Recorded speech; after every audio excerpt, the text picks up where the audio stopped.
하늘에 계신 우리 아버지, 아버지의 이름을 거룩하게 하시며 아버지의 나라가 오게 하시며 아버지의 뜻이 하늘에서와 같이 땅에서도 이루어지게 하소서.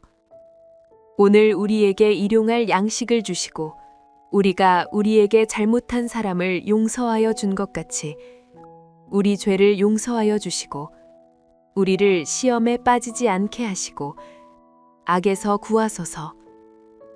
나라와 권능과 영광이 영원히 아버지의 것입니다. 아멘.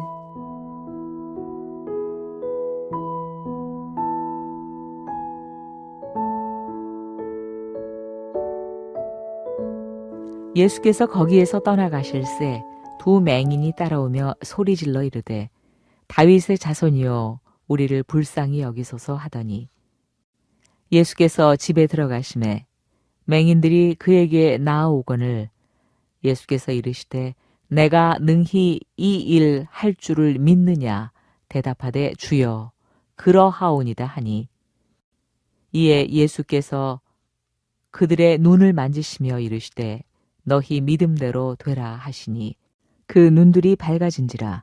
예수께서 엄히 경고하시되 삼가 아무에게도 알리지 말라 하셨으나 그들이 나가서 예수의 소문을 그 온 땅에 퍼뜨리니라.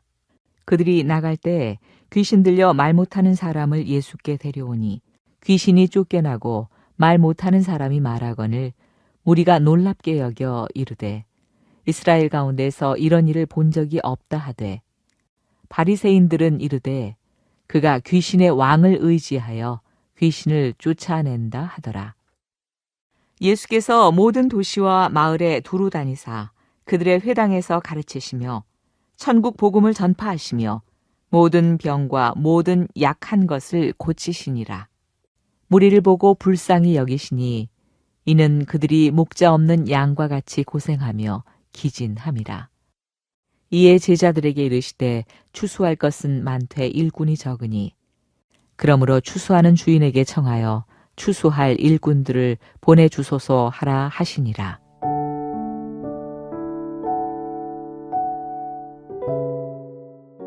우리가 일상에서 자주 쓰는 말 중에 하나는 불쌍하다라는 말입니다. 저런 사고를 겪다니 너무 불쌍해. 저런 환경 속에 살다니 너무 불쌍해. 우리는 그렇게 그 사람이 처한 상황과 삶의 조건을 보며 그 사람이 불쌍하다는 판단을 내리죠. 그런데요, 성경은 삶의 조건이 좋지 않은 사람만 불쌍한 사람이라고 말하지 않습니다.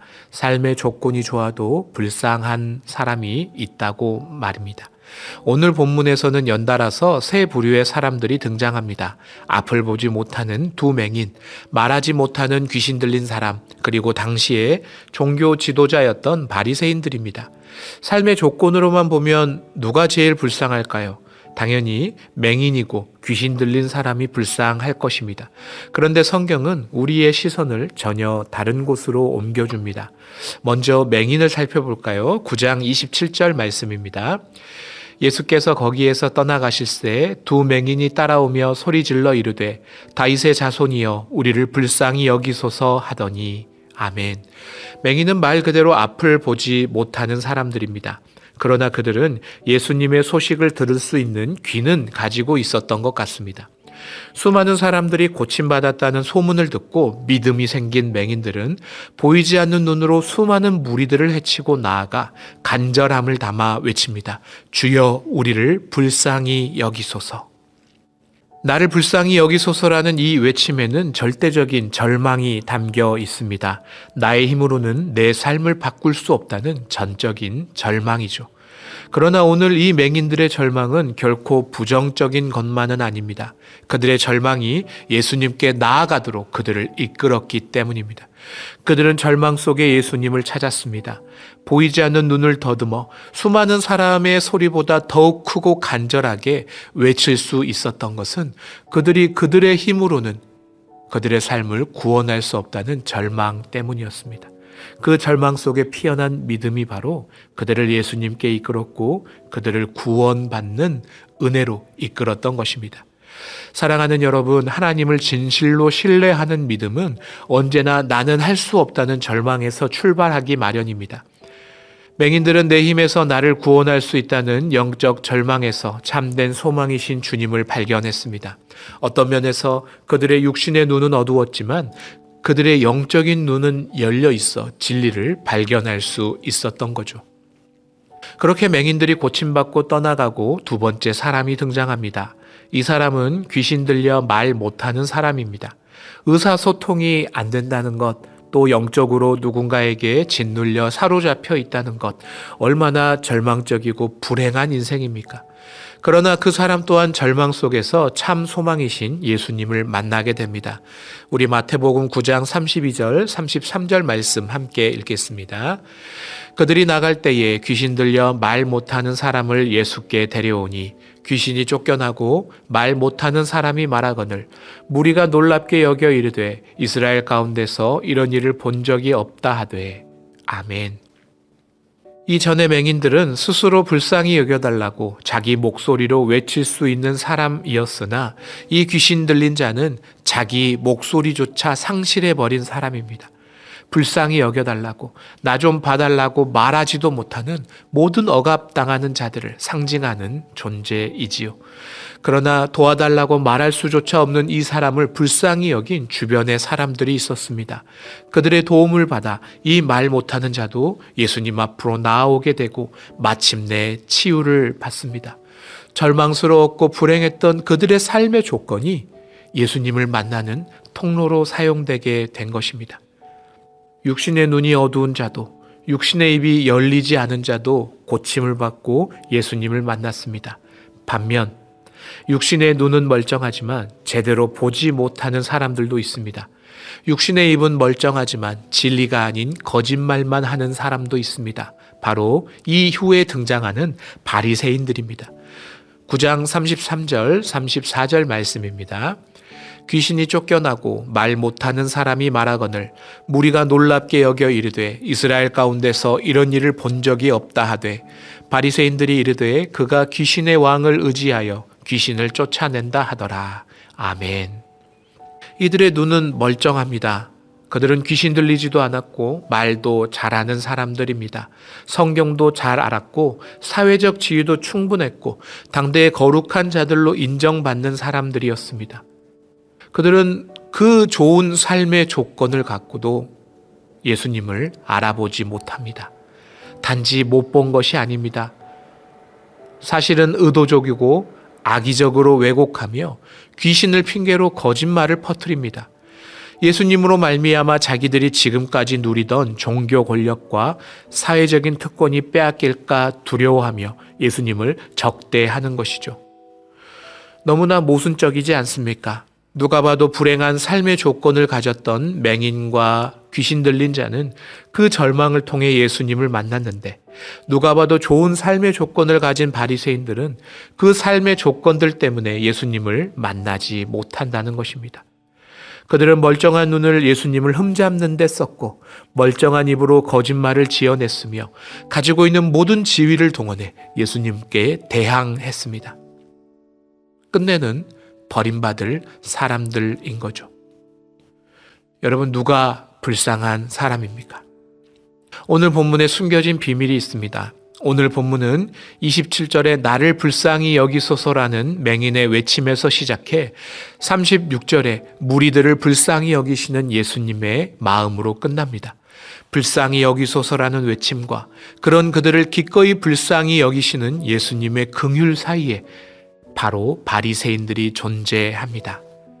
남들을 불쌍히 여기지 않을 뿐만 아니라 그 스스로가 가장 불쌍한 존재라는 것을 모르는, 그래서 사실은 오늘 본문에 등장하는 그 어떤 사람들보다 더욱 불쌍하고 가련한 존재가 바로 바리새인들이라고 마태복음은 우리에게 알려주고 있는 것입니다. 맹인과 말 못하는 자 그리고 바리새인을 연달아 등장시키며 성경은 우리에게 묻습니다. 너는 어떤 모습으로 주님 앞에 서 있냐고 말입니다.